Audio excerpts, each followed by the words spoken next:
அதுக்கு முன்னதாக அரசியல் விமர்சகர் திரு ரவீந்திரன் துரைசாமி நம்முடன் இணைகிறார். சார் வணக்கம். இப்ப திமுக கூட்டணிக்கு 2 புதிய கட்சிகள், ஒன்று மக்கள் நீதி மையம், இன்னும் தேமுதிக.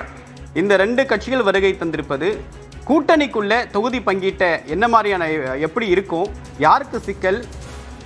ஒரு பக்கம் அதிகார பகிர்வு வேணும் அப்படின்ற ஒரு உள்ளுக்குள்ள ஒரு அஜெண்டா எல்லாருக்குமே இருக்கு. தேர்தல் முடிவுக்கு பிறகு பார்த்துக்கலாம் அப்படின்ற ஒரு ஸ்ட்ராட்டஜியை பின்பற்ற மாதிரி தெரியுது. இது எப்படி கையாளும் திமுக? என்ன சவால் இருக்கு? இதுல ஒன்றும் பெரிய சவால் ஒன்றும் மு க ஸ்டாலினுக்கு இருக்கதா நான் கருதல.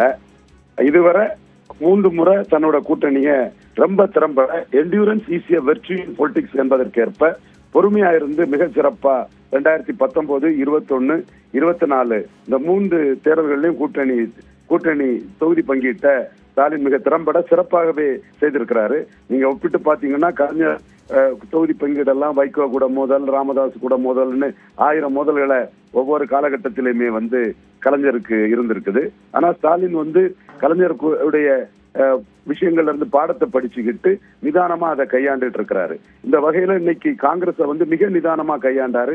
என்ன பொறுத்தவரையில காங்கிரஸ் கட்சி பிரச்சனையில மல்லிகார்ஜுன கார்கே, செல்வ பெருந்தகை, சிதம்பரம் போன்றவரோட அரசியல்ல ராகுல் காந்தியோட கருத்து எடுபடாமல் அவரோட பலகீனம் அடைந்து அவர் தோல்வி அடைஞ்சிருக்கிறார் ராகுல் காந்தி என்பதை காட்டக்கூடிய அளவுக்கு காங்கிரஸ் விஷயத்தை ஸ்டாலின் கையாண்டிருக்கிறார். அதே வேளையில ராகுல் தோல்வியடைந்தவராட்டு காட்ட மாட்டாரு. ராகுலையும் தெளிவா ஸ்டாலின் அகாமடேட் பண்ணிக்குவாரு. இப்ப புதிதாக கூடுதலா கட்சிகள் வர்றதன் மூலமா காங்கிரஸ் திமுக கூட்டணியோட ஸ்ட்ரைக்கிங் ரேட் கூடும். அதுதான் கான்செப்ட். அப்படி இருக்கும்போது 3 தொகுதிகள் கொடுத்து 3லையுமே தோல்வியடைந்த முஸ்லீம் லீக்குக்கு 2 தொகுதியாக அதை குறைக்கிறதுக்கு வாய்ப்பு இருக்கும். ஏன்னா புதிய கட்சிகள் உள்ள வரும்போது அதற்கான சீட்டை கொடுக்க வேண்டிய பொறுப்பு திமுகவுக்கு மட்டுமல்ல, முஸ்லீம் லீக்ல இருந்து, காங்கிரஸ்ல இருந்து, விடுதலை சிறுத்தைகள்ல இருந்து எல்லா கட்சிகளுக்குமே அந்த பொறுப்பு இருக்கு. அதனாலதான் தேமுதிக வருகையை இவர் செல்வ பெருந்தகை வரவேற்றார். மீண்டும் மக்கள் ஆதரவில் திராவிட முன்னேற்ற கழகம் ஆட்சிக்கு வரும் என்று காங்கிரஸ் தலைவர் செல்வ பெருந்தகை தெளிவாக அதை கூறினார். அப்ப திராவிட முன்னேற்ற கழக தலைமை என்ன செய்யும்னா, நீங்க மற்ற கட்சிகளுக்கு கொடுக்கக்கூடிய சீட்டுக்கு நாங்களும் எங்க பங்குல இருந்து சீட்டு கொடுக்கிறோம், நீங்களும் கொடுங்க. உங்களுக்கு 6 தொகுதிக்கு 4 தொகுதி வெற்றி பெற்றீங்க. இப்ப கூடுதல் கட்சிகள் வர்றதுனால உங்களோட வெற்றி வீதம் ஸ்ட்ரைக்கிங் ரேட் அதிகரிக்கும். அதற்கான பொறுப்பு திமுகவுக்கு மட்டுமல்ல, முஸ்லீம் லீக் உட்பட எல்லா கட்சிகளுக்கும் இருக்கு என்ற அடிப்படையில தான் அவங்க அணுவாங்க. அதே வேளையில சில கட்சிகள், முக்கியமான கட்சிகள் கருதக்கூடிய விடுதலை சிறுத்தைகள் போன்றவங்களுக்கு ஒரு சின்ன ஒரு பூஸ்டர் கொடுக்கறதுக்கான வாய்ப்புகள் தான் இருக்குன்னு பாக்குறேன்.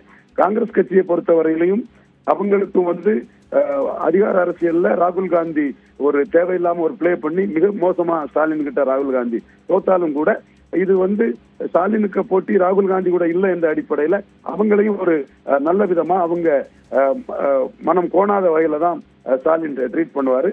மொத்தத்துல இது மீண்டும் ஸ்டாலின் முதல்வர் ஆவதற்கான தேர்தல் என்பதனால முன்ன விட்டு கொடுத்துதான் ஸ்டாலின் இதை அணுகுவார் நான் கருதுறேன். இதுல ஒன்றும் பெரிய பிரச்சனைகளோ இழுபறியோ இருக்காது என்பதுதான் என்னோட கருத்து. காரணம், எந்த கட்சிக்கும் வேற ஆப்ஷன் இல்லை. இன்னைக்கு மணிசங்கர் ஐயர் சொல்றாரு, பலம் நிரூபிக்காத விஜய் ஒரு ஆப்ஷனே இல்லைன்னு மூத்த காங்கிரஸ் தலைவர் மணிசங்கர் ஐயர் கூறியிருக்கிறாரு. அதே மாதிரி இந்த அணியில இருக்கக்கூடிய எல்லா கட்சிகளுமே பட்ஜெட் எதிர்ப்பு ஒரு கூட்டம்னா கூட மத்திய அரசுக்கு எதிராக காங்கிரஸ் உட்பட எல்லாருமே ஒன்னா நின்று கருத்தியல் அடிப்படையில ஒன்னா நிற்கிறாங்க.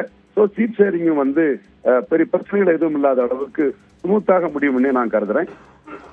உங்களுடைய கருத்துக்களுக்கு மிக்க நன்றி திரு ரவீந்திரன்.